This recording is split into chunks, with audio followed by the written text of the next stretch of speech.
All right, Rick, let's go. We're here. Let's make it happen. We're here. Here we go with the Rise Personal Training Podcast. Official start.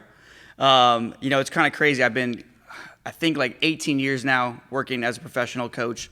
And it's just, there's so much more misinformation out there than there's ever been. It's harder to help people now than it is because it's just wild out there. Well, there's just more access for people to have their voice amplified, and they might not be the most qualified. And everyone's got a mic now, and everyone has exactly. an opinion. Exactly. And, a lot of times these people don't even actually work with real people in real life, which is what we've always done.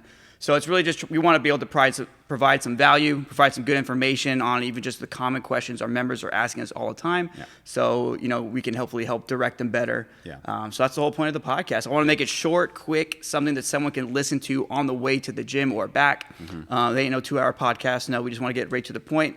This one might be a little bit longer. Yeah. I'm here with OG Day One, Rick Mancia. Crazy. I've seen this place, all of it, grow from day one. And it's kind of crazy because I've known you even before you opened the gym, obviously, but just to see the journey of, how people believed in it and understood it and then started to transform their bodies and everything. It's been a beautiful journey to watch. So I had left my last job, moved back down the valley, and I'm like, hey, Rick, I'm starting my own business. Yep. You need any training? You want to get back to it? I was severely out of shape. I was fresh off a TV show that I was working on, and on TV sets they just have abundance of food everywhere, and I just didn't have the self-control as a lot of us do. And these foods are meant to be binged, so I had gained a lot of weight, 215, 220 pounds, and I was working out, but I had injured myself, and I didn't know how to supplement these workouts without compromising the injury that I had. So it was just kind of like I was in a space of working out consistently, but kind of getting hurt and having to take a few days off, and you're in this little that teeter-totter cycle that game. just keeps happening. Exactly. And it's crazy. You were young too, right? Yeah, it gets harder when 25. you're older and hurt. Yeah. You usually recover a little bit quicker, but we got you going. We started at a park because I had nowhere to go. Kettlebells in the trunk, battle ropes in the trunk, That's TRX. Tied up the TRX to like a tree. I think we broke a couple of those branches every now and I then. think you forgot one there once. I did. It was a camouflage one. Yeah. And that's why I came back next day, it was gone. Then we had like a little sliver within Phenom Brazilian Jiu-Jitsu. 25% of that place. Yeah. Not even. And then, eventually kind of grew into, we used the mat space in the morning. Yep. Remember? And And then then that grew to the whole side. Yeah. Then they took over, they expanded. So we had that back like third section, which is like literally just this section here is all we had to train. I think up to 3 people at a time. Yeah. And I think that's when you really started to expand and grow, right? And people started to see, and the results started to compound, and the whole thing started kind of growing. And the branding too, it was all changing at that point once you took over that spot. The momentum of getting people going was a lot better too. And the thing that, and I always tell the coaches is, it's about the coaching experience and the quality. Yeah. Because if you look back, like what people were paying, and they're like, you're meeting you at a park, and like we're in this little tiny corner of a section, like it's like, why would you do that? Yeah, but exactly. The quality that I tried to provide training wise was the best that I could do. So. And I think that was the best business card, because it's like that's kind of what it was. I think for me, I was documenting all of it, on social media and stuff, and like people were like, because at a certain point, I dropped a lot of weight. I dropped like 60 pounds, and then I was like 9% body fat. I was super, super lean. And people were just like, what the hell are you doing, dude? And I'm just like, hey, man, I'm 100% locked in. Pre-GLP-1s, too, Yeah, pre-GLP-1s. Yeah, I didn't even, maybe they existed, but people weren't using them like they do now. But, it was just kind of like one of those times where I was like, all right, I'm just going to do 100% the program. I'm not going to stray. I'm going to eat super clean. And I'm not going to drink. I'm not going to give in to these. I just gave myself an ultimatum. Like, okay, for the next 6 months, 110%. And it works, So that happens when you go all in. You're not, 1 foot in, 1 foot out the door. Yeah. I think a lot of people that I knew started coming to the gym too after that point, because they were like, holy shit, this is really working. So when you see results, it spreads, so that's good. So then we ended up taking over that side. Yeah. And then we had like one little rack where we did like some semi-private, and then we did the group training, which was cool too. Yeah. So we had that combo going for a while, and it was going well, and then bam, 2020, COVID. Yeah, COVID was rough. It changed it all, and then so we had to change our model too. You couldn't. Remember, we had to tape it off. Oh, that's right. We had to section it off. All the group classes couldn't happen anymore. Yeah, we got anymore. rid of group. And then it just stayed that way. Yeah, and it just made it easier and better, because that way it's just better attention and quality training. Yeah, and you can versus see the difference in the clients. Like, when somebody starts and only takes classes, they'll change, but not to the level of somebody who's, getting personal one-on-one training. So you could see the community and the clientele really changing differently once the classes were eliminated. Yeah, it was, know? when we did the rebrands too. We were so originally it was called Rise Performance, and then that's the gym that Rise Fitness and no, Performance. No, that was before. We were Rise Performance. Then I remember my aunt called me and she's like, "That sounds like it could be like a Viagra pill." I'm like, "All right, maybe I'm gonna change it." This kind of sounds like a car, like a tuning place or something. Yeah, but- performance for what? It could have been Yeah, anything. So Rise Fitness and Performance, and then then we just made it Rise Personal Training. just So for the here we are. SEO, probably is probably That's better. that's how I picked the name originally. Yeah, Yeah. trying to get a website. Yeah. But yeah, so then some things happened. It was time to move, and Yep. here we are finally in this gym. This place, I mean, yeah, like we were talking about it earlier. It's like, people come into the gym and they're really impressed with how it looks, and obviously it's been a behemoth of a task. But the thing that people haven't seen is where this place started. I mean, this is impressive.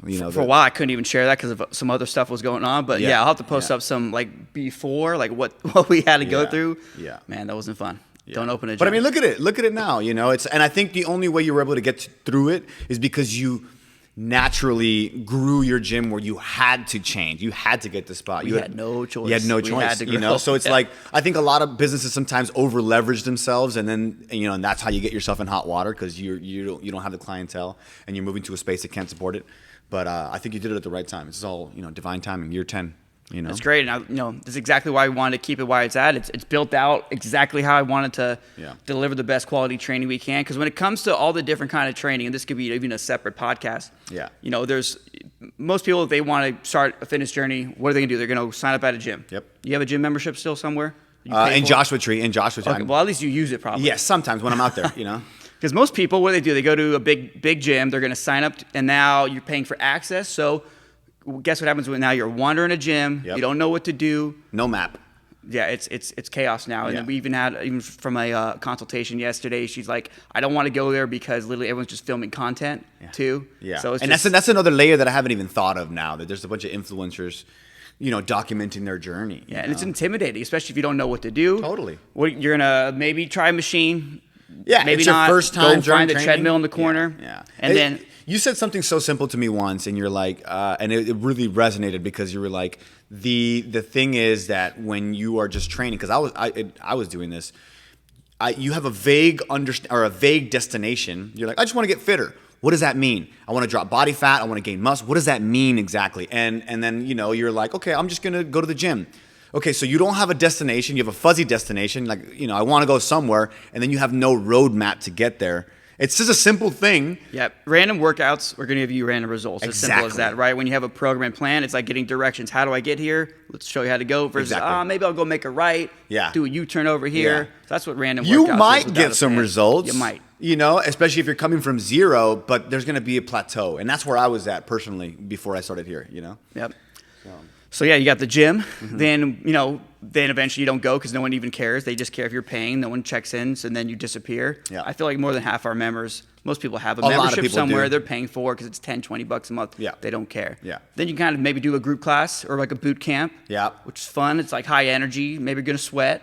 it's part of like the same thing I feel like is juice cleansing where it's like detox, retox. You know what I mean? Like somebody will do a boot camp and they'll be all in for 90 days or whatever the boot camp is. 6-week And then, challenges. 6-week challenge. And they'll get some crazy results, but then as soon as it's over, boom, they go ham and they just revert, if not get worse than where they were before. Yeah, if it's not realistic, it's not sustainable, you're not going to keep up with it. So you can do these hard sprints. It's great. Maybe it gets into, back into shape. But Yeah. if you can't stick with it, Yeah. you're going to go right back to where you were, maybe make it a little bit tougher. Yeah, you burn out because I mean, the whole model of those is exhaustion, right? 110% in a short period of time. And it's like, yeah, but how long can you keep that going for? If you're a mother, if you're a father, you got 3 kids or you got 2 jobs or whatever it may be, it's tough.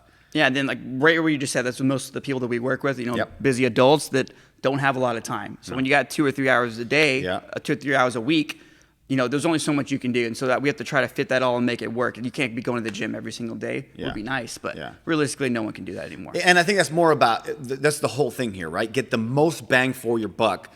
If you follow your, obviously everybody's going to have different varying results here because depending on how much they put into it. But, as long as you stick to that, that's going to be a really tight hour 3 times a week that's going to make a massive difference. Yeah. So, we got gyms, we got boot camp or group class. Yep. Then you can go do one-on-one training. And so one of my buddies, a manager at Equinox, I think they're up to like 140 plus an hour for one-on-one. Yeah. On top of the membership for too, Equinox, which is like another $200 or whatever. Then you can go like LA Fitness, some of the other gyms. Yeah. But mostly I've been there. I worked there myself. 24 hour. 24 hour. Yeah. You get coaches or trainers who just got certifications. They're excited. They don't really have experience. So even if you're paying a lot of money per hour, it's gonna. I mean, you just got to think about it. Like, how is 24-hour fitness gonna have top quality trainers at all their locations?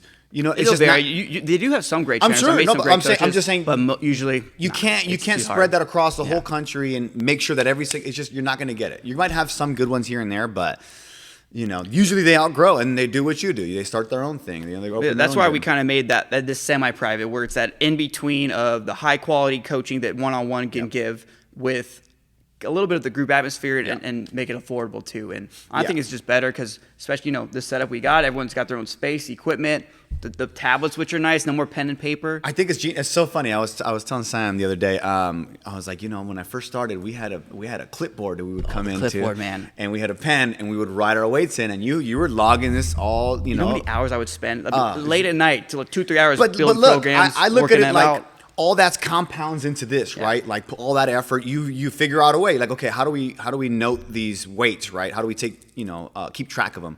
And eventually that graduated into a tablet. But just that alone, that little change is kind of. It's cool where tech's gone. I wish it was out years ago when I was coaching. It would have made life a lot easier. Oh yeah. But I think what I was going to say is also is that this hybrid model of semi-personal training I think is genius. And I haven't really seen it anywhere else really. Maybe I have. But the big part about it is like sometimes when you go one-on-one personal training, it's kind of awkward. You know what I mean? You're one person. For the person, it's awkward for the coach. Everybody, you know what I mean? Like sometimes you're okay, cool, another rep, but it's like you still get the community aspect when you're in a semi-personal training atmosphere, but you're not also dealing with influencers and TikTokers and whatever and people that whatever. We're dealing with you. Yeah. But it's just a different culture, is what I'm saying. It changes it. But it just makes it a better energy, and it's a good time. Yeah. So we had those all the different ways for fitness, right? Yeah. Go to Get a Gym, one-on-one training, do group classes. You could also do the online training. Yeah. And work out at home. That was big during COVID. Because you had no choice. We had people build out gyms, like full build out, get everything, and don't use it anymore. No. Yeah. So even if you have it, it's tough. I've tried that. At home, like there's something about the ritual of like lacing up your shoes, going out, getting out the door, driving to the gym, and having someone be your accountability coach. That's really what your coach is. It's just holding you accountable. Yep. Because you can BS yourself all day. I went hard last week, and but your coach can be like, I remember it's actually right here, and you didn't go that hard. Even myself, off hours like right now, and I'm working out. Yeah, it's easy to slack off. Exactly. I have someone else working out with me, my wife or a friend. It just changes it when there's people around you. Yeah, so totally makes it a lot better. Yeah. Don't want to overrun, but I think just kind of give an overview of where we were, where we are today. And it's only growing. I see, like every week you guys are implementing new changes here, and I know this. I'm sure some of the members know this too, but like it's the small changes that get 1% better, make Exactly. little tweaks, everything to deliver better coaching, better experience, better training overall. Yeah. We're gonna do weekly podcasts with one of the coaches. The coaches on our team. This is one of them. So this is content for the for the clients. But I mean, like this is one of the things that you're adding to the experience here. It's like, okay, well, now you can have something that you can take home or bring it on the way here. Where you can expand your knowledge on top of your physical. Yeah. So depending on where you're seeing this, we're gonna you can read it on a blog. You can listen to it in a podcast or see a video maybe on YouTube or on Instagram. It might even be great if some of the questions that you get, from your clients. So many things we can do with this. Well, all the topics are going to be on questions that people are asking us. Yeah. We already have a whole list of how we can just answer those. Because that's the advantage here. You guys are dealing real results with real clients, not hypotheticals. This is real stuff. So. All right, man. See you, brother. Good first time. Thank you, man. Thank you.